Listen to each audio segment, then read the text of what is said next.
بسم الله الرحمن الرحيم. نحمده ونصلي ونسلم على رسوله الكريم، أما بعد. أعوذ بالله من الشيطان الرجيم. سورة التين مكية وهي 8 آيات. بسم الله الرحمن الرحيم. والتين والزيتون وطور سينين وهذا البلد الأمين لقد خلقنا الإنسان في أحسن تقويم ثم رددناه أسفل سافلين إلا الذين آمنوا وعملوا الصالحات فلهم أجر غير ممنون وما يكذبك بعد بالدين أليس الله بأحكم الحاكمين. سورہ تین مکی صورت ہے اور اس صورت کی 8 آیتیں ہیں۔ بسم اللہ الرحمن الرحیم، شروع اللہ کے نام سے جو بے حد مہربان نہایت رحم والا ہے۔ والتین والزیتون، قسم انجیر کی اور زیتون کی، وطور سینین اور طور سینین کی، وہذا البلد الامین اور اس شہر امن والے کی، لقد خلقنا الانسان فی احسن تقویم، ہم نے بنایا آدمی خوب سے اندازے پر، ثم رددناہ اسفل سافلین، پھر پھینک دیا اس کو نیچے سے نیچے، الا الذین آمنوا وعملوا الصالحات فلہم اجر غیر ممنون، مگر جو یقین لائے اور عمل کیے اچھے سو ان کے لیے ثواب ہے بے انتہا۔ فما یکذبک بعد بالدین، پھر تو اس کے پیچھے کیوں جھٹلائے بدلہ ملنے کو۔ الیس اللہ باحکم الحاکمین، کیا نہیں ہے اللہ سب حاکموں سے بڑا حاکم۔ خلاصہ تفسیر یہ ہے کہ قسم ہے انجیر کے درخت کی اور زیتون کے درخت کی اور طور سینین کی اور اس امن والے شہر یعنی مکہ معظمہ کی، کہ ہم نے انسان کو بہت خوبصورت سانچے میں ڈالا ہے، پھر ان میں جو بوڑھا ہو جاتا ہے ہم اس کو پستی کی حالت والوں سے بھی پست کر دیتے ہیں، یعنی وہ خوبصورتی بدصورتی سے اور قوت ضعف سے بدل جاتی ہے اور برے سے برا ہو جاتا ہے۔ مقصود اس سے بیان کرنا کمال قبح کا ہے، یعنی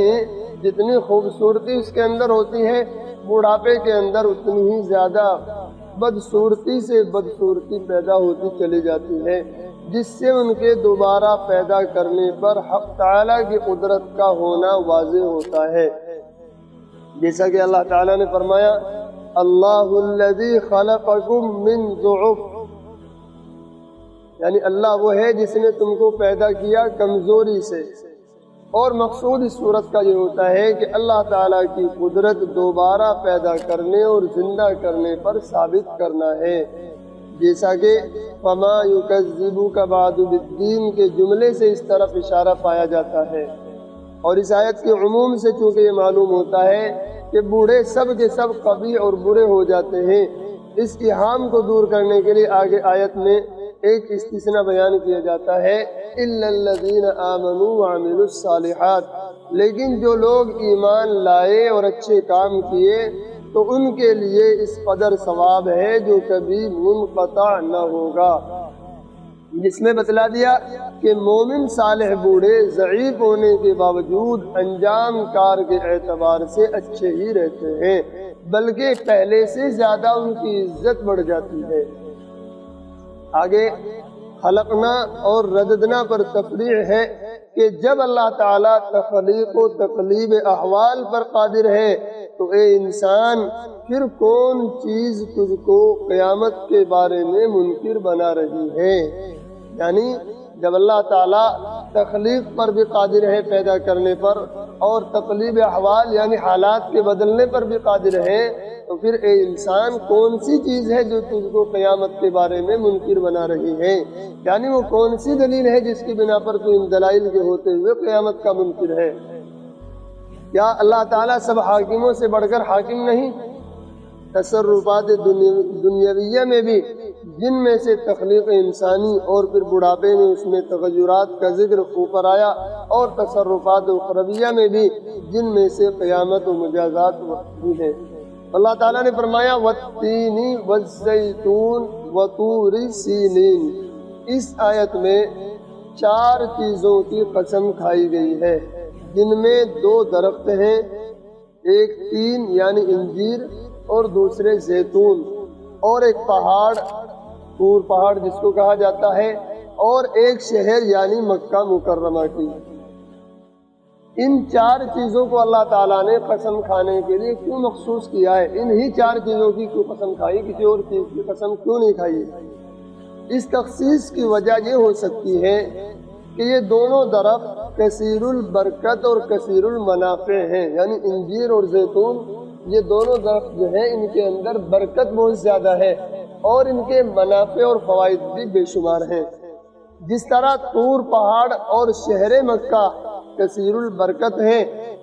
اور یہ بھی ہو سکتا ہے کہ یہاں تین اور زیتون کے ذکر سے مراد وہ جگہ ہو جہاں یہ درخت کثرت سے پیدا ہوتے ہیں، اور وہ ملک شام ہے جو معادن انبیاء علیہ السلام ہے۔ ملک شام کے اندر بہت سارے انبیاء علیہ السلام اللہ تعالیٰ نے مبعوث فرمائے،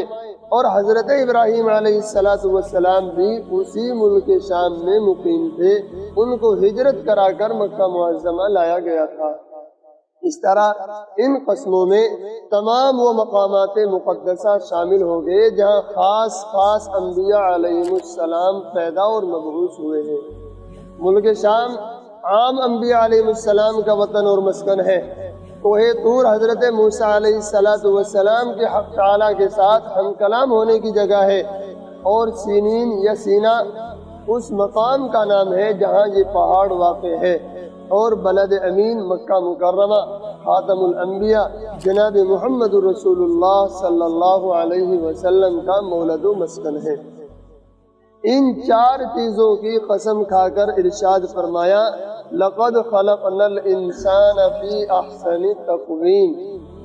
تقویم کے لفظی معنی کسی چیز کے قوام اور بنیاد کو درست کرنے کے ہیں۔ احسن تقویم سے مراد یہ ہے کہ اس کی جبلت و فطرت کو بھی دوسری مخلوقات کے اعتبار سے احسن بنایا گیا، اور اس کی جسمانی حیت اور شکل و صورت کو بھی دنیا کے سب جانداروں سے بہتر اور حسین بنایا گیا ہے۔ یعنی ایک تو انسان کی فطرت سب چیزوں سے بہتر اور سب سے الگ ہے، اور جسمانی شکل و صورت، جسمانی حیت، یہ بھی انسان کی اللہ تعالیٰ نے سب سے اشرف بنائی کہ یہ سیدھا کھڑا ہوتا ہے، ورنہ اور سب کی سب چیزیں جو ہیں نیچے 4 پیر رکھ کر کے یا 2 پیروں پر بھی اگر ہیں تو وہ گویا ایک طرح سے ایسی حالت میں ہے کہ وہ سیدھی بھی کھڑی نہیں ہو سکتی ہیں۔ تو اللہ تعالیٰ نے انسان کو فطرت کے اعتبار سے بھی سب سے احسن بنایا، اور اس کی جسمانی شکل و صورت اور حیت کے اعتبار سے بھی سب جانداروں سے بہتر اور حسین بنایا ہے، جس کا حاصل یہ ہے کہ انسان کو حق تعالیٰ نے اپنی تمام مخلوقات میں سب سے زیادہ حسین بنایا ہے۔ علامہ ابن العربی رحمہ اللہ تعالیٰ نے فرمایا کہ اللہ تعالیٰ کی مخلوقات میں کوئی انسان سے احسن نہیں، کیونکہ اس کو اللہ تعالیٰ نے حیات کے ساتھ عالم، قادر، متکلم، سمیع، بصیر، مدبر اور حکیم بنایا ہے، اور یہ سب صفات دراصل خود حق سبحانہ و تعالیٰ کی ہیں۔ یہیں سے کسی عالم کا یہ مقولہ مشہور ہے ان اللہ خلق آدم علی صورتہ، یعنی اللہ تعالیٰ نے آدم علیہ السلام کو اپنی صورت پر پیدا فرمایا ہے۔ مراد اس سے یہی ہو سکتی ہے کہ اللہ تعالیٰ کی بعض صفات کا کوئی درجہ اس کو بھی دیا گیا ہے، ورنہ حق تعالیٰ ہر شکل و صورت سے بری ہے۔ یعنی اللہ تعالیٰ تو ہر شکل و صورت سے بری ہے، اللہ کی کوئی شکل و صورت نہیں۔ جو یہ بتایا کسی نے کہ اللہ تعالیٰ نے آدم علیہ السلام کو اپنی صورت پر پیدا کیا، تو مطلب یہ ہے کہ اپنی بہت ساری صفات اللہ تعالیٰ نے اس کے اندر پیدا کی ہیں۔ امام قرطبی اور ابن العربی کے مذکورہ بیان سے ثابت ہوا کہ مقولہ ان اللہ خلق آدم علی صورتی حدیث نہیں ہے. یعنی امام قرطبی نے علامہ ابن العربی کا مقولہ ذکر کیا ہے، تو اس سے یہ بات ثابت ہوئی کہ یہ حدیث نہیں، اس کو حدیث رسول کہنا صحیح نہیں. اگر کوئی اس کو کہتا ہے کہ یہ حدیث ہے تو یہ غلط ہے. البتہ کسی عالم حکیم کا مقولہ ہے اور وہ غلط نہیں، بلکہ معنی یہ ہے کہ اللہ تعالیٰ نے انسان کو اپنی بعض صفات اور اخلاق کا کچھ حصہ عطا فرمایا ہے. امام قرطبی نے اس جگہ اپنی تفسیر کے اندر نقل کیا ہے کہ عیسیٰ ابن موسیٰ ہاشمی جو خلیفہ ابو جعفر منصور کے دربار کے مخصوص لوگوں میں سے تھے اور اپنی بیوی سے بہت محبت رکھا کرتے تھے، ایک روز چاندنی رات میں بیوی کے ساتھ بیٹھے ہوئے بول اٹھے، انتی طالق ثلاثا ان لم تکونی احسن من القمر. یعنی خلیفہ ابو جعفر منصور کا ایک درباری آدمی تھا جس کا نام عیسیٰ ابن موسیٰ ہاشمی تھا. اس کی بیوی بڑی خوبصورت تھی. چاندنی رات میں دونوں بیٹھے ہوئے تھے تو موج مستی میں اس نے یہ کہہ دیا، انتی طالق ثلاثا ان لم تکونی احسن من القمر، کہ تجھے 3 طلاق اگر تو چاند سے زیادہ حسین نہ ہو. اپنی بیوی کو بیٹھے بیٹھائے چاند کو دیکھ کر کے کہنے لگے کہ تجھے 3 طلاق اگر تو چاند سے زیادہ خوبصورت نہ ہو. یہ کہتے ہی بیوی اٹھ کر پردے میں چلی گئی کہ آپ نے مجھے طلاق دے دی. بات ہنسی اور دل لگی کی تھی، مگر طلاق کا حکم یہی ہے کہ کسی طرح بھی طلاق کا صریح لفظ بیوی کو کہہ دیا جائے تو طلاق ہو جاتی ہے، ہاں ہنسی مذاق میں یا دل لگی میں کہا جائے. تو عیسیٰ ابن موسیٰ نے رات بڑی بے چینی اور رنج و غم میں گزاری. صبح کو خلیفہ وقت ابو جعفر منصور کے پاس حاضر ہوئے اور اپنا قصہ سنایا اور اپنی پریشانی کا اظہار کیا. منصور نے، جو خلیفہ تھا اس وقت کا ابو جعفر منصور، اس نے شہر کے فقہاء اہل فتویٰ کو جمع کر کے، یعنی علماء کو، بڑے بڑے مفتیان کرام کو بلایا اور ان سے بلا کر کے پوچھا تو سب نے ایک ہی جواب دیا کہ طلاق ہو گئی، کیونکہ چاند سے زیادہ حسین ہونے کا کسی انسان کے لیے امکان ہی نہیں. مگر ایک عالم جو ہمارے امام صاحب امام اعظم ابو حنیفہ رحمہ اللہ تعالیٰ کے شاگردوں میں سے تھے، وہ خاموش بیٹھے رہے. منصور نے پوچھا کہ آپ کیوں خاموش ہیں؟ تب یہ بولے اور بسم اللہ الرحمن الرحیم پڑھ کر یہ سورت انہوں نے تلاوت فرمائی، والتین والزیتون وطور سینین وہذا البلد الامین، اور فرمایا کہ امیر المؤمنین اللہ تعالیٰ نے ہر انسان کا احسن تقویم میں ہونا بیان فرمایا ہے، کوئی شے اس سے زیادہ حسین نہیں. یعنی لقد خلقنا الانسان فی احسن تقویم، کہ ہم نے انسان کو بہترین سانچے میں ڈالا ہے. تو یہ کسی ایک انسان کے لیے نہیں بلکہ ہر انسان کے لیے اللہ تعالیٰ نے فرمایا. یہ سن کر سب علماء فقہاء حیرت میں رہ گئے، کوئی مخالفت نہیں کی اور منصور نے حکم دے دیا کہ طلاق نہیں ہوئی. یعنی کیونکہ اللہ تعالیٰ نے فرمایا کہ انسان کو ہم نے سب سے زیادہ حسین بنایا ہے، تو اس کا مطلب یہ ہوا کہ بیوی بھی چاند سے زیادہ حسین ہے. جب حسین ہے تو طلاق نہیں، کیونکہ اس نے کہا تھا کہ اگر تو چاند سے زیادہ خوبصورت نہ ہوئی تو تجھے 3 طلاق. تو انہوں نے چاند سے زیادہ خوبصورت اس طرح ثابت کیا کہ اللہ تعالیٰ نے چونکہ یہ فرمایا کہ ہم نے انسان کو سب سے خوبصورت بنایا ہے. اس سے معلوم ہوا کہ اللہ تعالیٰ کی ساری مخلوق میں سب سے زیادہ حسین انسان ہے، ظاہر کے اعتبار سے بھی اور باطن کے اعتبار سے بھی، حسن و جمال کے اعتبار سے بھی اور بدنی ساخت کے اعتبار سے بھی. اس کے سر میں کیسے کیسے اعضاء کیسے کیسے عجیب کام کر رہے ہیں کہ ایک مستقل فیکٹری معلوم ہوتی ہے. انسان کے سر کے اندر کیسے کیسی اللہ تعالیٰ نے مشینیں فٹ کر رکھی ہیں کہ ایسا لگتا ہے جیسے کہ صرف یہ اتنا سا سر یہ پوری ایک فیکٹری ہو. اس کے اندر آنکھیں اپنا کام کیسے کر رہی ہیں، دماغ اپنا کام کیسے کرتا ہے، کان اپنا کام کیسے کرتے ہیں، ناک اپنا کام کیسے کرتی ہے، زبان کتنے سارے کام کرتی ہے کہ یہ بولنے کا بھی کام دیتی ہے، چکھنے کا بھی کام دیتی ہے، کھانے پینے وغیرہ کے سب کام اسی سے ہوتے ہیں۔ تو کتنا زبردست اللہ تعالیٰ کا یہ نظام ہے، جس میں بہت سی نازک باریک خودکار مشینیں چل رہی ہیں۔ یہی حال اس کے سینے اور پیٹ کا ہے، اسی طرح اس کے ہاتھ پاؤں کی ترکیب و ہیئت ہزاروں حکمتوں پر مبنی ہے۔ ایک ایک چیز اللہ تعالیٰ نے ایسی بنائی ہے کہ اگر انسان یہ چاہے کہ میں بنا کر کے فٹ کر سکوں، کسی کے بس کی بات نہیں، اور اگر بنانے پر بھی کوئی آئے تو اتنی سی جگہ میں اتنے جو سامان ہیں کام کرنے والے ہو ہی نہیں سکتا ہے، بلکہ انسان اگر بنائے گا تو بڑی بڑی مشینیں بنائے گا جو اتنی سی جگہ میں فٹ نہیں ہو سکتی۔ ایک مرتبہ ایک فوٹو وائرل ہو رہا تھا ایک عورت کا، تو وہ عورت دیکھنے میں بڑی ہنسمکھ لگ رہی تھی، لیکن اس کے ساتھ ساتھ یہ لکھا ہوا تھا کہ اس عورت کے گردے خراب ہو گئے تھے، جس کی وجہ سے یہ عورت گویا مرنے کے قریب تھی، لیکن ڈاکٹروں نے الگ سے ایک مشین بنا کر کے فٹ کی تھی کہ دل کام نہیں کر رہا تھا، تو ڈاکٹر نے ایک مشین فٹ کی کہ وہ مشین بیٹری سے چلتی ہے، اور اس مشین کے ذریعے سے وہ عورت زندہ ہے۔ اگر اس کی بیٹری ختم ہو جائے تو 15 منٹ کے اندر اندر اس کی بیٹری چارج کر کے یا بدل کر کے اس کو چالو کرنا پڑتا ہے، ورنہ اس کے بغیر وہ زندہ نہیں رہ سکتی۔ اور وہ مشین ہمیشہ اس کی کمر پر بیگ بنا رہتا ہے، اس بیگ میں فٹ رہتی ہے، تو اتنا بڑا بوجھ اس کو کھینچنا پڑتا ہے۔ تو اگر انسان بنانے پر آئے تو اتنا بڑا اس کو بنانا پڑتا ہے، اور پھر بھی ایسا نہیں جیسے اللہ تعالیٰ نے بنایا کہ بغیر کسی بیٹری کے، بغیر چارجنگ کے سب کچھ اپنا کام صحیح کر رہا ہے۔ اگر انسان یہ چاہے کہ میں ایسی ایک چیز بھی بنا دوں تو کسی کے بس کی بات نہیں کہ بنا کر کے پیش کر سکوں۔ تو یہ ساری اللہ تعالیٰ کی کتنی بڑی قدرت ہے۔ اسی لیے فلاسفہ نے کہا ہے کہ انسان ایک عالم اصغر، یعنی پورے عالم کا ایک نمونہ ہے۔ سارے عالم میں جو چیزیں بکھری ہوئی ہیں وہ سب اس کے وجود میں جمع ہے۔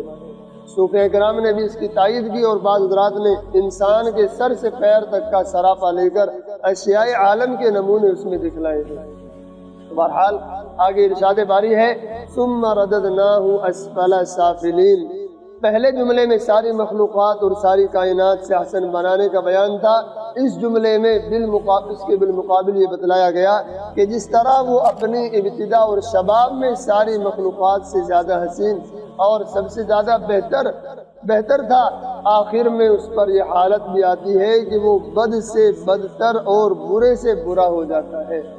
ظاہر یہ ہے کہ بدتری اور برائی اس کی ظاہری جسمانی حالت کے اعتبار سے بتلائی گئی ہے کہ شباب ڈھلنے کے بعد شکل و صورت بدلنے لگتی ہے، بڑھاپا اس کا روپ بالکل بدل ڈالتا ہے، بدہیت بد شکل نظر آتا ہے،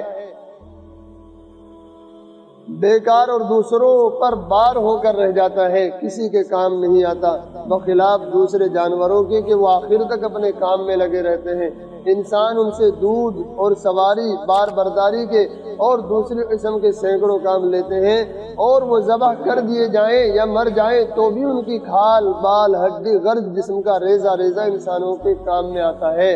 بخلاف انسان کے جب وہ بیماری اور بڑھاپے میں عاجز و درماندہ ہو جاتا ہے تو مادی دنیا داری کے اعتبار سے کسی کام کا نہیں رہتا، مرنے کے بعد بھی اس کے کسی جز سے کسی انسان یا جانور کو فائدہ نہیں پہنچتا۔ تو خلاصہ یہ ہے کہ اس کے اسفل سافلین میں پہنچ جانے سے مراد اس کی مادی اور جسمانی کیفیت ہے۔ یہ تفسیر ضحاک وغیرہ ائمہ تفسیر سے منقول ہے۔ اس تفسیر پر اگلی آیت میں جو مومنین صالحین کے استثناء یعنی الا الذین آمنوا وعملوا الصالحات فلہم اجر غیر ممنون کا ذکر ہے، اس کا یہ مطلب نہیں کہ ان پر بڑھاپے میں حالات اور عجز و درماندگی نہیں آتی، بلکہ مطلب یہ ہے کہ اس جسمانی بیکاری اور مادی خرابی کا نقصان ان کو نہیں پہنچتا، بلکہ نقصان صرف ان لوگوں کو پہنچتا ہے جنہوں نے اپنی ساری فکر اور توانائی اسی مادی درستی پر خرچ کی تھی، وہ اب ختم ہو گئی اور آخرت میں ان کا کوئی حصہ نہیں، بخلاف مومنین صالحین کے کہ ان کا اجر و ثواب کبھی ختم ہونے والا نہیں ہے۔ اگر دنیا میں بڑھاپے کی بیماری، کمزوری اور عجز سے سابقہ بھی پڑا تو آخرت میں ان کے لیے درجات عالیہ اور راحت ہی راحت موجود ہے، اور بڑھاپے کی بیکاری میں بھی عمل کم ہو جانے کے باوجود ان کے نام اعمال میں وہ سب اعمال لکھے جاتے ہیں جو وہ قوت کے زمانے میں کیا کرتا تھا۔ حدیث پاک میں ہے کہ جو آدمی جوانی کے اندر جو نیک اعمال کرتا ہے اور پھر بیماری کی وجہ سے یا بڑھاپے کی وجہ سے وہ اعمال چھوٹ جائیں تو اللہ تبارک و تعالیٰ اس کے وہ اعمال جاری رکھتے ہیں، نام اعمال میں فرشتے لکھتے رہتے ہیں۔ چنانچہ حضرت انس رضی اللہ تعالیٰ عنہ کی روایت ہے کہ رسول اللہ صلی اللہ علیہ وسلم نے ارشاد فرمایا کہ جب کوئی مسلمان کسی بیماری میں مبتلا ہو جاتا ہے تو اللہ تعالیٰ اس کے اعمال لکھنے والے فرشتوں کو حکم دیتے ہیں کہ جو عمل خیر یہ اپنی تندرستی میں کیا کرتا تھا وہ سب اس کے اعمال نامے میں لکھتے رہو۔ اسی لیے ضروری ہے کہ آدمی اپنے ہاتھ پیر چلتے ہوئے جتنی بھی نیکیاں، نیک اعمال کر سکتا ہے کرنے چاہیے، اور مستقل پابندی کے ساتھ کرنے چاہیے۔ اگر ہم کوئی بھی چھوٹے سے چھوٹا عمل کر رہے ہیں زندگی میں اور پھر بیماری کی وجہ سے یا بڑھاپے کی وجہ سے اس کی ہمت اور طاقت نہ رہے تو اللہ تعالیٰ بغیر کیے ہی فرشتوں کو حکم دیتے ہیں کہ اس کا وہ اعمال جاری رکھو، اور فرشتے نامہ اعمال کے اندر لکھتے رہتے ہیں۔ اس کے علاوہ اس مقام پر مومنین صالحین کی جزا، جنت اور اس کی نعمتوں کو بیان کرنے کے بجائے لہم اجر غیر ممنون فرمایا، یعنی ان کا اجر کبھی مقطوع و منقطع ہونے والا نہیں۔ اس میں اشارہ اس طرف بھی ہو سکتا ہے کہ ان کا یہ صلہ دنیا کی مادی زندگی ہی سے شروع ہو جاتا ہے۔ حق تعالی شانہ اپنے مقبول بندوں کے لیے بڑھاپے اور کمزوری میں ایسے مخلص رفقا مہیا فرما دیتے ہیں جو ان کے آخری لمحے تک ان سے روحانی فوائد اٹھاتے ہیں اور ان کی ہر طرح کی خدمت کرتے ہیں۔ اسی طرح بڑھاپے کا وہ وقت جب انسان مادی اور جسمانی طور پر معطل، بیکار اور لوگوں پر بار سمجھا جاتا ہے، اللہ کے یہ نیک بندے اس وقت بھی بیکار نہیں ہوتے۔ ہم نے دیکھا ہے کہ ہمارے اکابرین اللہ والے بڑے بڑے جتنے ہیں، جتنے وہ معذور اور کمزور ہوتے ہیں، جتنے بڑھاپے میں کمزوری آتی ہے، اتنے ہی اللہ تعالیٰ ان کو ایسے خادم دے دیتے ہیں کہ ان کو اٹھاتے بھی ہیں، بٹھاتے بھی ہیں، اور ہر طرح کے ان کے آرام کا بھی خیال کرتے ہیں۔ تو اس طرح اللہ تبارک و تعالیٰ ان کے فیض کو جاری رکھتے ہیں اور وہ بڑھاپے میں کسی کے اوپر بوجھ نہیں ہوتے۔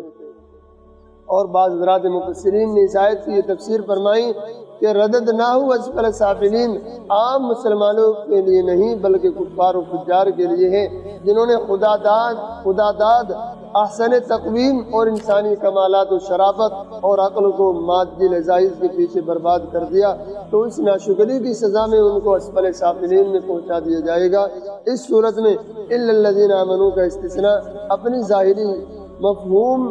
پر رہتا ہے کہ اسفل سافلین میں پہنچنے سے وہ لوگ مستثنیٰ ہیں جو ایمان لائے اور عمل صالح کے پابند رہے، کیونکہ ان کا اجر ہمیشہ جاری رہے گا۔ فما یکذبک بعد بالدین، پچھلی آیات میں تخلیق انسانی کے کمالات اور اس پر حق تعالیٰ کے خاص انعام پر بڑھاپے میں حالات کے انقلاب کا ذکر فرما کر اس آیت میں منکرین قیامت کو تنبیہ کی گئی کہ قدرت الہیہ کے ایسے مناظر اور انقلابات دیکھنے کے بعد بھی کیا گنجائش ہے کہ تم آخرت اور قیامت کی تکذیب کرو، جھٹلاؤ؟ کیا اللہ تعالیٰ سب حکومت کرنے والوں پر حاکم نہیں؟ تو آخر میں اللہ تعالیٰ نے یہ ان کو تنبیہ کی ہے کہ اتنی ساری دلیلیں، اتنے سارے ثبوت اور اتنے تم نے مناظر اور انقلابات دنیا کے اندر دیکھ لیے، کیا اب بھی کوئی وجہ بچی ہے کہ جس سے تم قیامت اور آخرت کا انکار کرتے ہو؟ کوئی وجہ نہیں بچی۔ حضرت ابو ہریرہ رضی اللہ تعالیٰ عنہ نقل فرماتے ہیں کہ رسول اللہ صلی اللہ علیہ وسلم نے ارشاد فرمایا کہ جو شخص سورہ 3 پڑھے اور اس آیت پر پہنچے الیس اللہ باحکم الحاکمین، تو اس کو چاہیے کہ یہ کلمہ کہے بلا وانا علی ذالک من الشاہدین۔ اس لیے حضرات فقہاء نے فرمایا کہ یہ کلمہ پڑھنا مستحب ہے،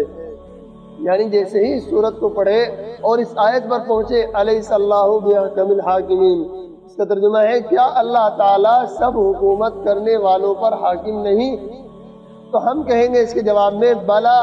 کیوں نہیں، وَأَنَا عَلَىٰ ذَلِكَ مِنَ الشَّاهِدِينَ، اور میں بھی اس پر گواہ ہوں۔ تو اس لیے حضور صلی اللہ علیہ وسلم نے اس کلمے کو پڑھنے کا حکم فرمایا ہے کہ جو اس آیت پر پہنچے تو وہ اس کے بعد اس کلمے کو بھی پڑھے، اور حضرات فقہا نے اس کا پڑھنا مستحب فرمایا ہے۔ اس لیے ہمیں چاہیے کہ ہم اس کا اہتمام کیا کریں، کیونکہ جب قرآن کریم کی تلاوت کر رہے ہوں اور اس آیت پر پہنچے الیس اللہ بأحکم الحاکمین، تو ساتھ میں اپنے دل میں کم سے کم یہ پڑھ لیا کریں بلا وَأَنَا عَلَىٰ ذَلِكَ مِنَ الشَّاهِدِينَ۔ اللہ تعالی ہم سب کو عمل کی توفیق عطا فرمائے۔ سبحان اللہ وبحمدہ، سبحانک اللہم وبحمدک، ونشہد ان لا الہ الا انت، نستغفرک ونتوب الیک۔